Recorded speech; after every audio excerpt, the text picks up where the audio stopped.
जिसे पूरी दुनिया विलन मानती है, जो दुनिया का सबसे कंट्रोवर्शियल देश है। एक्चुअली एक विक्टिम मिसअंडरस्टैंडिंग स्टोरी। वेस्ट ने हमेशा ईरान को हमेशा चीट किया। अब हमने ईरान की बैक स्टोरी को समझ में आ गया कि ईरान को कैसे सिस्टमेटिक तरीके से बर्बाद।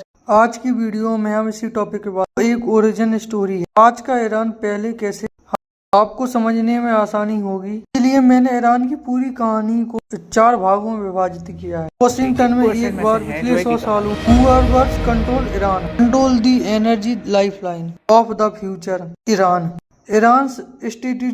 हम 4 बड़े इरास को समझेंगे इस वीडियो जीत के इम्पोर्टेंट। ईरान, रसिया उस जमाने की यूएसएसआर, ईरान से मिडिल ईस्ट पर नजर रखी जा सकती है। ईरान रेस्ट ऑफ एरिया को मिडिल ईस्ट से जोड़ता है।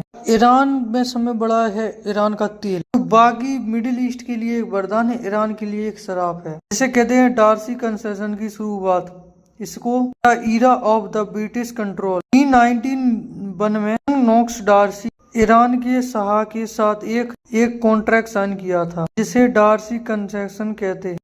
एम्पायर ने 1900 से ही ईरान को पर्सनल पेट्रोल पंप बना, जैसे ईस्ट इंडिया कंपनी इंडिया पर राज, जैसे ही एंग्लो ईरानियन कंपनी ईरान का जो ऑयल था उसको हमेशा चूसती है। आपने लगान मूवी तो देखी ही होगी, को कैसे लगान यानी टैक्स चुकाना पड़ता था। ईरान के शाह ने यूरोप से बहुत ज्यादा लोन ले लिया था, जिसका भुगतान तेल के पैसों से किया जाता था। 1908 में गर्ब्सो सुलेमान में एक तेल का भंडार। 1931 की बात है कि इस कंपनी के प्रॉफिट हुए थे उस जमाने के 3,60 पाउंड हुए, लेकिन उन्होंने टैक्स पे किया था 1 मिलियन पाउंड। ब्रिटिश में कॉन्फ्लिक्ट है और तेल तो ईरान का था, लेकिन प्रॉफिट पे हाथ ब्रिटिश का था। यहाँ पे ईरान के तेल की लूट होती थी। ईरान का दूसरा एरा शुरू होता, मोहम्मद मौजूदे का एरा था, जो 1951 में ईरान में शुरू हुआ था। वे प्राइम मिनिस्टर बने of Iran. International court of justice में डार्सी एग्रीमेंट को चैलेंज किया। उन्होंने काफी सिंपल सा सवाल पूछा, ईरान के पास अगर दुनिया का सबसे ज्यादा ऑयल है तो ईरान इतना गरीब क्यों?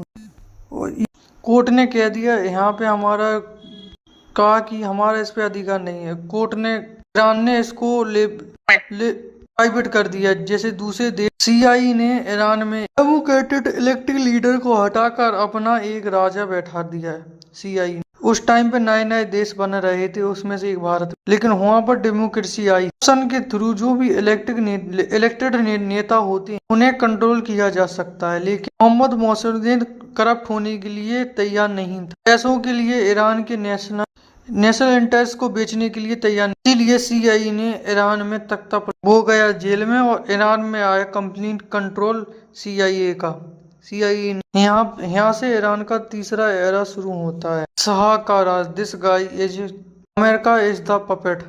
इसकी एजुकेशन यूरोप में हुई थी। अपने विचारों में, अपने रहन सहन में वेस्टर्न कल्चर को फॉलो कर अमेरिकन स्टाइल लिबरेशन ईरान में लेके आया। वेस्टर्न फ्रीडम, जो कि वेस्टर्न साइड में से अब न्यूज में इस एरा की शुरुआत की। महिलाओं को एजुकेशन का अधिकार मिला, महिलाओं को ड्राइव करने का अधिकार, वो कहीं पर भी बिकनी पहनकर घूम सकती थी।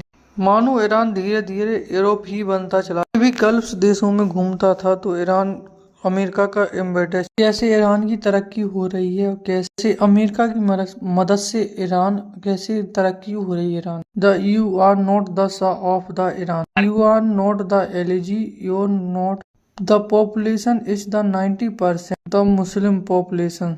बाकी यही दिक्कत हुई कि शाह ने बहुत ज्यादा मॉडर्नाइजेशन किया। शुरुआत करते हैं ईरान के 4th एरा की, जहाँ पे हम जानते इस टाइम पे ईरान में इस्लामिक रिलीवेशन आया। लोगों में रहकर लोगों से बात करता था, और फिर लोगों का चहीता लीडर बन चुका था, और उनसे लोग रिलेट कर पाते थे।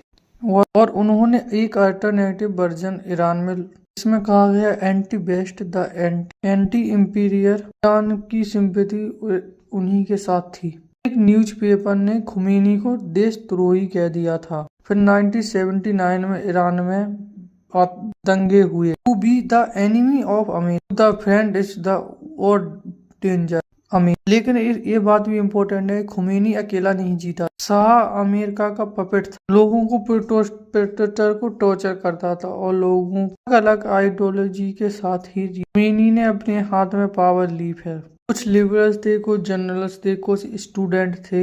इन शॉर्ट सबके रीजन्स अलग अलग थे। उन्हें कंट्रोल करना खुमैनी की प्रायोरिटी बन चुका था। गार्डियन काउंसिल के पास 3 स्पेशल पावर, पार्लियामेंट में पास हुए किसी भी बिल को ओवरटर्न करने की वीटो पावर थी। 2 इलेक्शन का सुपरविजन। नंबर 3 हर इलेक्शन में खड़े होने वाले कैंडिडेट अप्रूव या डिस्क्वालीफाई करने की पावर। खुमैनी इतनी कंट्रोवर्शियल लीडर क्यों थे? कि 3 रीजन है।